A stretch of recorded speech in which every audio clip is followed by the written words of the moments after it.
Hey everybody, this is Ron and Debbie. We're back for another edition of Ask Ron this week, and Ron also has a very special introduction for you guys, and she's standing right there with him. This would be Kirsten. Kirsten is actually going to take Debbie's place because Debbie is moving up into the marketing department, so it'll be her you're getting all of those sales letters from in the coming future. Kirsten will be doing the Ask Ron, so she will be behind the camera from now on, and you will hear her voice. You want to say something? Hello. All right, well, you'll hear more from her later. Well, a lot of students already know Kirsten They too do. from events, so she's not new to Global, but she will be taking over Gold Club. I know she'll do a great job, and you guys will hear from her a lot on the forum. All right, so there's Kirsten. Okay, Thanks, guys. all right, Thank we'll you. go ahead and get started then with this week's Ask Ron. All right, Ron, our first question today is from Reiko McKendry, and she's from Michigan. Reiko, how are you, Reiko? I just wrote you a letter. Oh, good. Okay, what do you do with a bank-owned online auction property which is occupied? The note says in big bold letters, it is a criminal offense to trespass on this property. It does not sound like I can estimate repair costs. Do I say next and move on? No. All right, Reiko, first of all, don't be worried about the sign that says it's a criminal offense. That's, if you have a contract on the property, it's not a criminal offense. And you are not going to get in it to estimate repairs, but honestly, we don't anyway. I don't know what difference that makes. You just make up a number. You think we're looking at the outside because your deposit is not going to be due for 48 hours after you get a signed contract anyway. During that time, the realtor will let you in it, and then you can confirm your suspicions. You got to know that if somebody's living in it, it's not in that horrible shape, so just make up a number. Probably $15,000 is the normal repair cost, as you know, because I know you've been to the boot camp. In fact, you're a master, so you should know this question. So just make it up. Don't get hung up on the details. And then when you get a contract, you have every right to go take a look at the property. Now, you're not supposed to get in without an appointment, especially if somebody's living in it. But you don't need to worry about that to make the offer. Until you get the offer accepted, it really makes no difference whether you can get in it or whether you can't get in it. You're just spending an awful lot of time on dead ends if they don't accept your offer. You should know, since you've been to the training, that your offer is going to be low enough to where your repair costs, no matter whether they're $10,000, $15,000, or $20,000. So make your offer accordingly, and do not use that for an excuse not to. Okay, she'd also like to know what exactly does buyer assumes responsibility of occupancy mean? That means it's your responsibility to boot out that tenant if you buy that property. Also gives you a license to go in at a lower price because many investors won't take on that responsibility. Not a big deal. Hire an attorney, file eviction, but it becomes your responsibility. So I don't know how long it'll take to get them out. I probably would go, once I get the contract accepted, I'd go knock on the door and I'd have a chat with the tenant to see if this is going to be a friendly deal or not before I close on the property. And again, you don't put up your deposit till 48 hours after you get your contract signed. So make sure you put that in there, and then you can get those details after you actually have a deal. Again, no deal, all this is irrelevant. Okay, all right. Let Kirsten ask the next question. Okay. Let her get warmed up. All right. Ontario. So we have Tyler McWhirter from Ontario. Ontario. And Okay, he I assume says- that's Ontario, Canada, not Ontario, California. Is that correct? Yes. All right. Okay. He says, my VA asked me for my company information. I just started and don't have a company name. What should I tell her? Your VA asked you for your company information. I don't know you need to tell her anything. She's your VA. She takes instructions from you. But tell her you don't have a company. Tell her you personally buy houses, because that's what a lot of your sellers want to hear. You're an individual buying houses. You don't need a company name.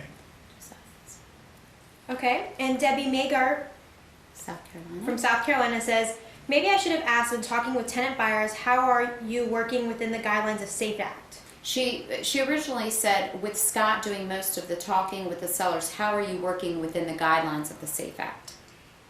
I'm not sure I understand the question, because there's nothing in the SAFE Act that would prevent me from talking to the sellers. Maybe you can translate for me. Yeah. SAFE Act does not prevent me from doing anything that I'm doing. Okay. Okay, and Debbie, if you want to elaborate on that, we will bring it back to Yeah. Ron next week. if you're gonna refer to the SAFE Act, you gotta tell me exactly what your question is so that I can give you a correct answer. I have read the SAFE Act from beginning to end. I've read Dodd-Frank from beginning to end. So if you have questions on those, I'll give you my version of those. In fact, Rico and I have been working on that lately. She has a little different translation of it than I do, but I'm telling you, I've read it from beginning to end, all 858 pages of it, and I've had attorneys do the same thing. So if you have questions, just get them in. All right, next we have Hannah York from Georgia. Whoa, excuse me. Bless you. And she says, Ron, this house is owned free and clear and worth $100,000, and Okay. the seller is asking $150,000. Wow. Is this a deal? How can this be constructed? Well, Structured? it's certainly an axe deal, but I do my best to get the seller down, but I tell you, that wouldn't turn me away.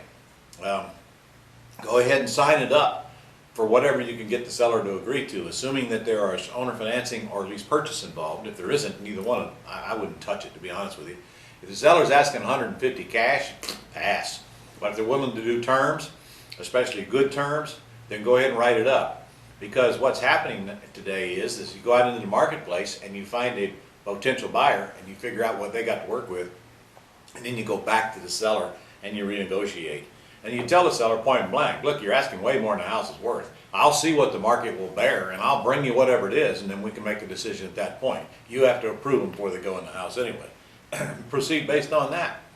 I think I told you a story last week about one John Ionati did. The seller was asking 400 and only worth 200. Well, not very many people would do that deal, but he went out and got a $20,000 deposit, got owner financing for 22 years, $1,500 a month, all toward the principal, which made it really, really good deal for the buyer. Even though it was overpriced, buyer still got great terms on the house. So let the market tell you. We make too many decisions based on what we think instead of what the market thinks. Cost you nothing, sign it up, put it in the marketplace, see what they got to work with, build your buyer's list while you're at it. Worst case, you don't sell it. Best case, you build a buyer's list. Go Alright. for it. And I can't remember ever making any money on a deal I didn't do. That's the thought for the day. Go ahead, Kirsten. Okay. She has another question. She All right. says, a real estate investor in Georgia told me that Georgia treats commercial and residential real estate differently.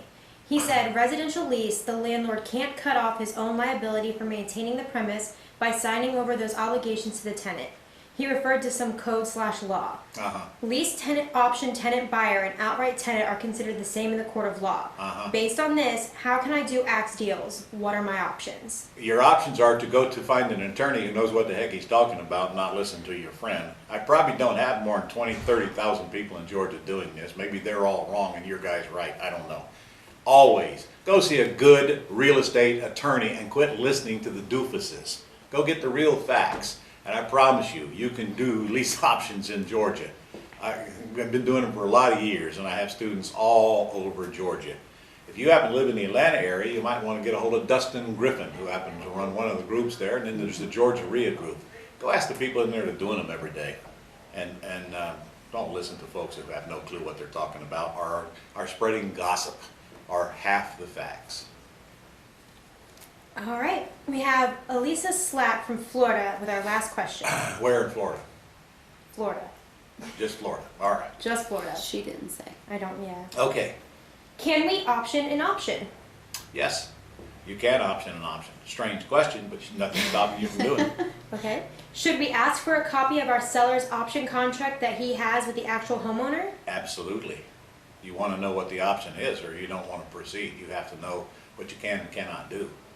For example, you can't option from that person who has an option for a longer term than they have an option for. I hope you got that. All right. And when utilizing email to send and receive signed contracts, should the signatures be notarized? You don't have to notarize anything that's not recorded on public record. If it's recorded, it requires notarization. If it's not, it usually does not. All right, Ron. Well, that's all we have today. All right. That's it. See you guys next week. Go out and make some money. The time's ticking. The year's half over with already. Better get going.